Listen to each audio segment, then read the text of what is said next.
How's it going, Laser Bruises? I'm Bobby Sixkilla and welcome back to Quantum Suicide. Now, in the last episode, we lost Yoshiki, somehow, because our team lost at that game. I don't know how the game even worked, even now, still. And I'm not sure that what I input has really any effect on it, but it doesn't really matter. We're going to go see the captain and try and console her about Yoshiki's death and about the fact that we're about to drive our ship into a black hole and die. Let's go do that.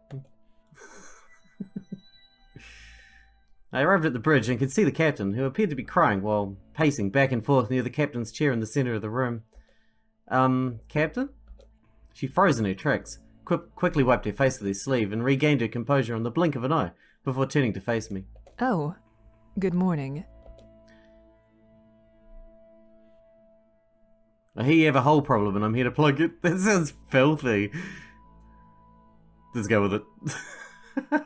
The captain's face broke into a large, genuine smile. That is the type of joke my father used to make. Well, I had plenty more where that came from. Can you tell bad jokes on command? Hell yeah. Not good ones, though. I have no idea. Let us test this. Shouldn't we be discussing the black hole instead? The captain closed her eyes deep in thought. Captain? I think trying to force a joke on command will lose its effect. After all, the best humor is of the moment. Way to suck the fun out of that. Wait, that's what you're thinking about, not the black hole? You know, my humor is a whole other side of me you have yet to see. That is terrible. The captain couldn't help but laugh at her own joke. Ahem. So I believe you may be having some concerns about the black hole. Yes, that is correct. What's the problem exactly? Just over a week ago, I made the choice to stay on course towards the black hole. I remember.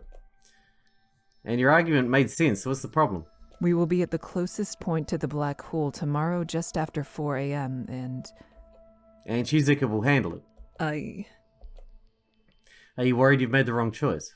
People are already dying on my watch. I don't want to sentence the entire crew to death at once. Captain, no one's going to die because being this close to a black hole. As Sixkilla said, we should miss the event horizon, which, as you know, is the point of no return in a black hole. We won't get stuck. We won't die. The captain did not look convinced. My understanding of black holes means that worst case scenario, while navigating through its gravitational pull, we might experience time dilation, but even then, it shouldn't be observable from us. Time dilation? To put simply, time passes slower for those closer to a black hole than those farther away from it. So a day to us might be in fact a year for others further away, but theoretically, we shouldn't even notice. Maybe that's when we can activate our freaking watch, right? To connect us to alternate universes through a freaking black hole? Like a wormhole. The captain started looking more concerned. Nothing I was saying was helping here. Maybe I was making it worse. My father always said that people are like parrots. They love their own reflections and their own voices. Maybe this is what he meant. Here goes. Captain, would you rather have 100% chance of death or a 50% chance? The captain's worried demeanor quickly melted away and she turned her gaze to me, smirking. Wise words. I wonder where you got them from. Oh, but I wonder. You are right, and so was I. Not chancing the black hole is a death sentence in itself. See, all better. No point worrying about what we can't control. We either die by a black hole or by a psychotic AI system. Both noble deaths. The captain looked stern for a moment before breaking into a laugh. Noble indeed. Thank you for the laugh and for your counsel. You're most welcome. Now, if you'll excuse me, I have a bed awaiting me. I made my way back to my quarters and swiftly back into my bed. Nicholas, the mission was a success, and now you owe me. I'm not sure what it was about discussing black holes that I found comforting, but as soon as I got back to my quarters, I slept like a rock. Because you're a big scientist nerd, and you like black holes. I feel you, man. I feel the same way. I woke up hours later feeling rather more rested. I got dressed and made my way back to the lab. I wonder if black holes could actually provide any therapeutic benefits to humans. Might there be any scientific support for this hypothesis? I would presume it would have to be location-based and measurable in some way. I wonder how an experiment of this nature could be conducted. I started to get ahead of myself when I snapped myself out of it. I can work on harnessing black holes after I deal with Die and the pocket watch. But my brain didn't care. It wanted to run away with ideas of future experiments rather than deal with the issues at hand. What about effects on animals, on other crew? Would it be similar to radiation? Were each individuals affected differently, depending on chemical and genetic makeup? Seriously, brain, shut up. I would not be so harsh on it. In my humble opinion, it is your finest quality. I turned around, startled to see Nicholas standing in the doorway to the lab, smiling like a fool. How did I end up being so close to Nicholas all the goddamn time? If you want, I can remove it. What, my brain? Yes. I've never performed the surgery myself per se, but it surely could not be that difficult. I don't think that's possible, my man. I think I'll take a rain check on that offer. Well, if you change your mind, I can prep the operating theater in about 10 minutes. You seem pretty eager to get your hands on my brain. Well, if you are not going to use it effectively, perhaps it would be better off in my hands. You're gonna just stick it in your head with your one. I'm trying. What do you want, Nicholas? You here just to make me feel bad? That was not my original plan, but it appears to be an unintended side effect. So what was your original plan? Well, I was coming to see if you would like to join me for the evening. I was planning on a relaxed evening of chess before a warm bath and bed. It does sound like quite a nice evening. Well, would you like to accompany me? Don't you think I should be working on this fucking pocket watch? I should really spend my time on the problems at hand. I looked at Nicholas and saw he was genuinely enthusiastic about playing, even if he didn't give much away. I really would have loved to spend time playing games and taking a bath. I'm really sorry, Nicholas. I just can't leave my work now. Not even for a break?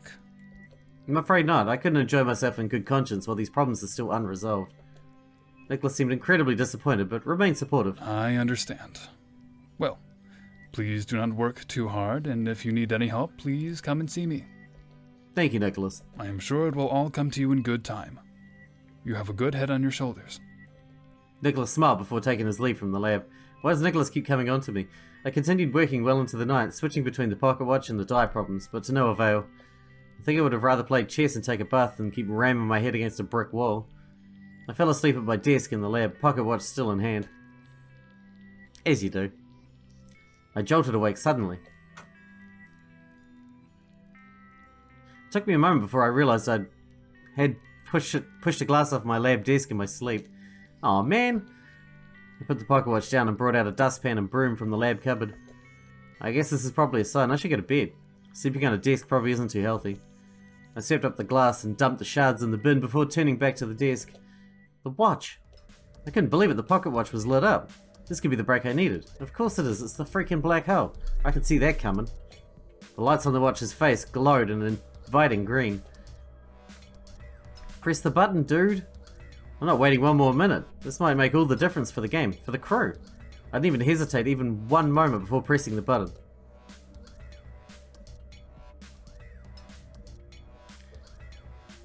I woke to find myself on the floor of the lab, feeling quite nauseous. Did it work? I looked around and the lab appeared the same. I ran over to the garbage bin. Nothing. The bin was empty. The lights flickered on in the lab. Good morning. What a surprise to see you up so early in the morning. It worked. We switched to another dimension. Another dimension, another dimension. Vladimir? Last I checked, that was still my name. Don't handle mornings well, huh? I mean, no. I must have looked pretty shocked. I was literally seeing a ghost. Vladimir was standing in front of me, living and breathing. As I stood speechless, another man entered the lab. Lads, I snuck our coffee out the kitchen. We all know how much Katashi hates. Hello, Daniel. It's like 9 AM. What you doing here? I didn't get you a coffee, sorry. Hey, buddy, you okay? Thanks for the coffee, Daniel. He really doesn't handle mornings well, does he? Still distraught from how bad I kicked your butt in poker last night, eh? I changed dimensions. The pocket watch, it worked. Pocket watch worked. What? The watch, it worked. I've changed dimensions. What are you talking about? My parents, are they here? Vladimir and Daniel looked at each other, confused and somber. Your parents died years ago. You know this. Oh. Where is their research? Wherever you last put it, I guess. I haven't seen you looking at it for years. You gave up on dimensional travel years ago. But it does work. I'm the proof. I think maybe the Deletion Game has finally gotten to you. I can prove it. A mixed version of me exists. A version of me exists in this dimension already. There should be two of me now. They look at each other with deep concern. I know that Takako's death was hard on you, but I thought we were making progress. Who the fuck is Takako? Who's Takako? Takako Himura. She was Shizuka's older sister, and your wife. She died in the last round of the Deletion Game. You remember, don't you? You did everything you could to save her, but she lost the game.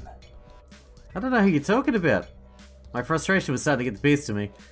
I'll prove it. Let's go to my quarters and you'll see I'm telling the truth. I'm starting to think we switch bodies. Like our... Kind of like it does in 999. When they're switching.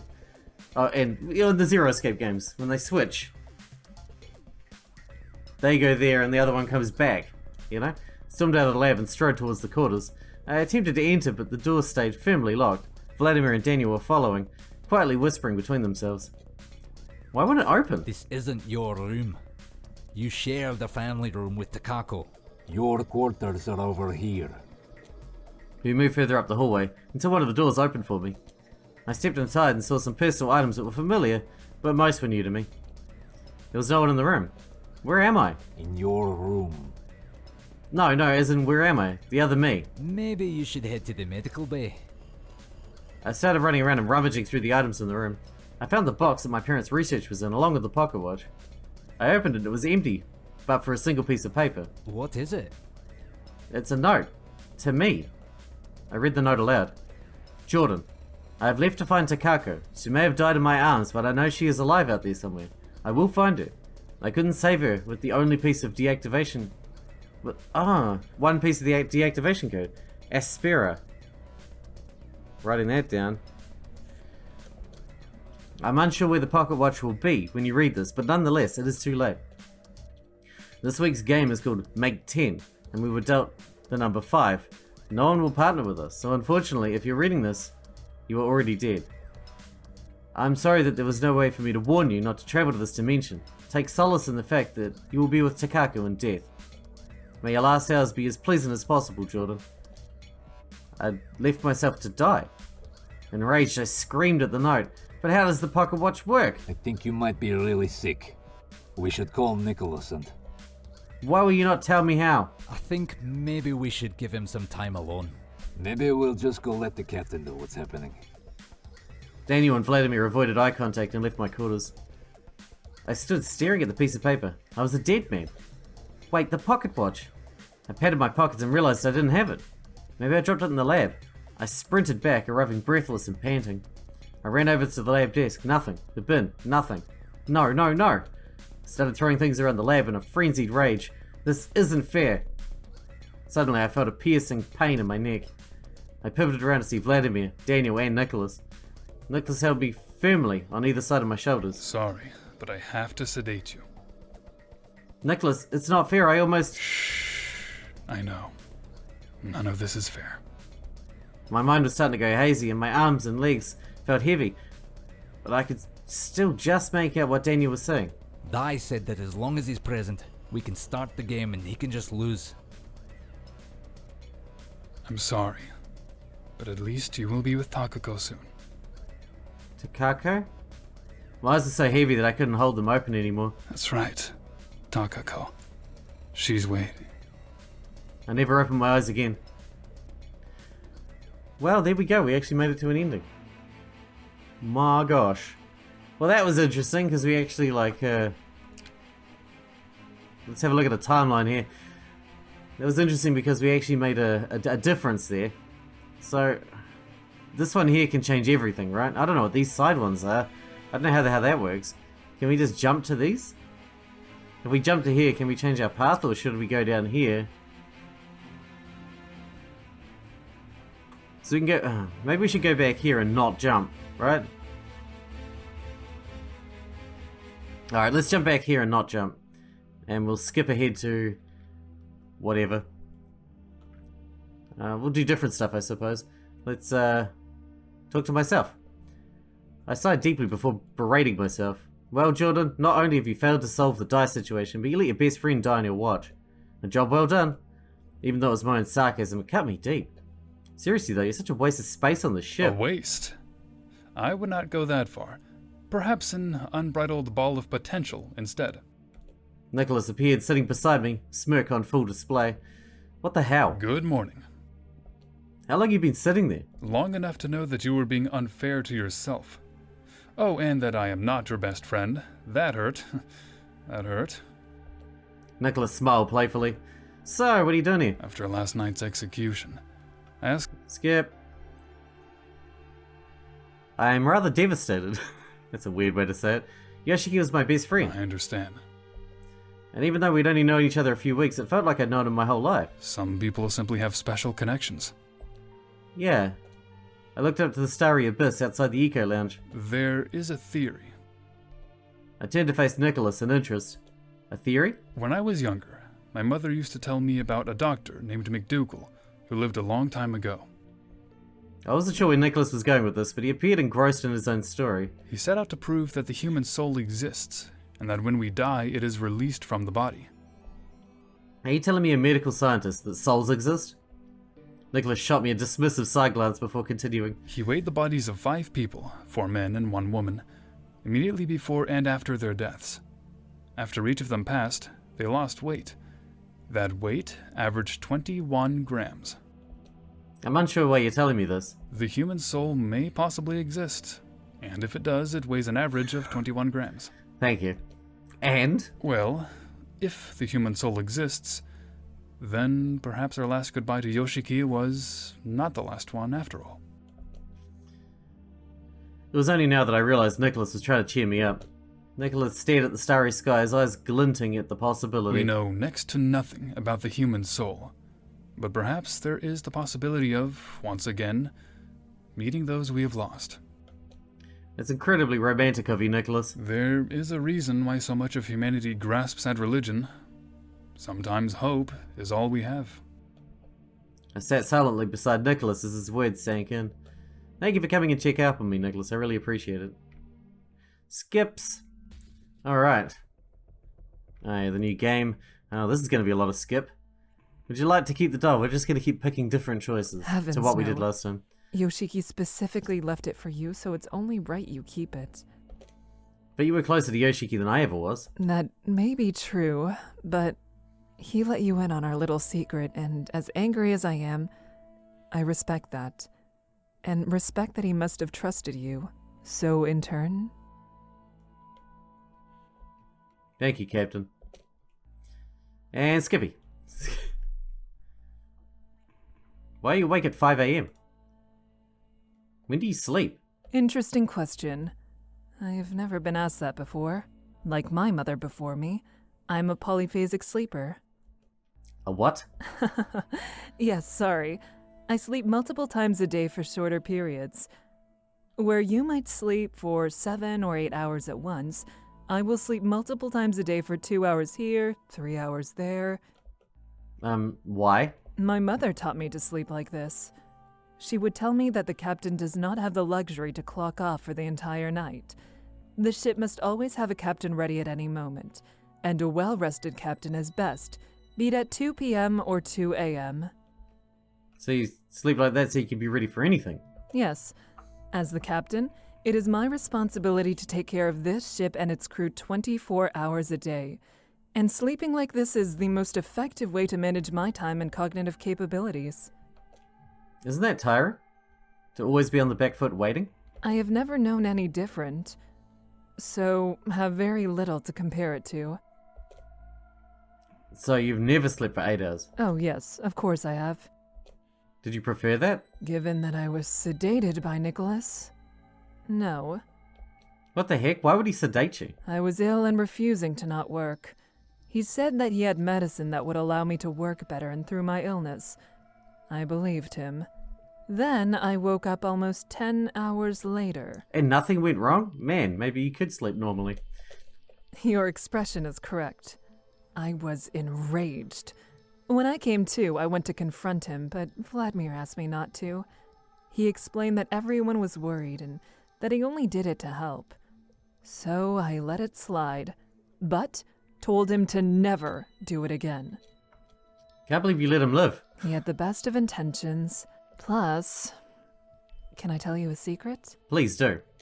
The captain leaned in and smiled, whispering quietly to me. I was so ill I couldn't have killed him if I tried. The captain pulled away and laughed. Ahem. So I believe you... Okay, skip. I guess we'll go hang with Nicholas. I haven't played chess in a very long time. You at least know how to play, right? Yeah, of course. Well, then you are more used than most of this crew.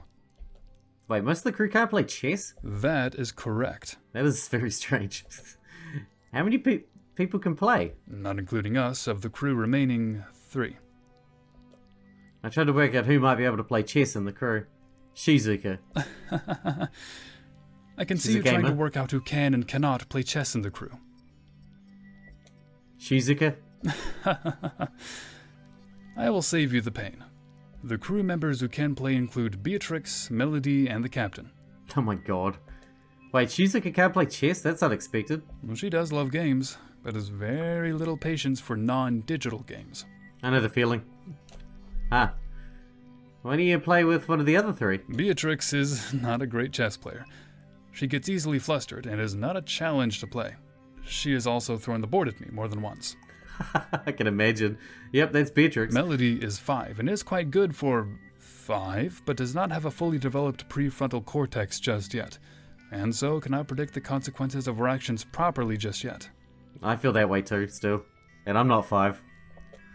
I don't think. That makes sense. And the captain. Nicholas paused to take a deep breath. She kicks your ass every time. It is hard to get time to play with her. She is always so busy. I've played her maybe about 20 times in my lifetime, and I have never won once. Yeah, I knew it. She is my goal. She is my end game. I will beat her one day. Nicholas's eyes were filled with motivation, a sight I had not seen before now. Wow, that's serious, huh? Nicholas tore himself away from his lofty dream to smile at me. So, I need all the practice I can get. Well, I'm glad I can be of service. Excellent. I knew I could count on you. Let me finish up here. A few more hours should do it. And then I can head over to meet you at the rec room. Wonderful. I will meet you there. Nicholas left the lab, and with my newfound time, I was able to concentrate on the problems at hand, rather than try to study black holes. After a few hours, I headed to the rec room where Nicholas was waiting for me. Well, that changed everything, didn't it? Welcome to the arena. I laughed and walked into the rec room. I was already happy with my decision to spend some time with Nicholas. I hope you're prepared for a fight to the death. I was born ready. I am one of Dai's children, after all. Aren't we all? I sat down at the chessboard. White has a slightly higher win rate due to the first move advantage. Therefore, you can play white. You will need that few percent in your favor. That's true. I wouldn't be so confident, Nicholas. I don't have any other games aboard my shuttle pod. Our eyes locked as the competition began. Hours passed, we found ourselves in a stalemate. Huh.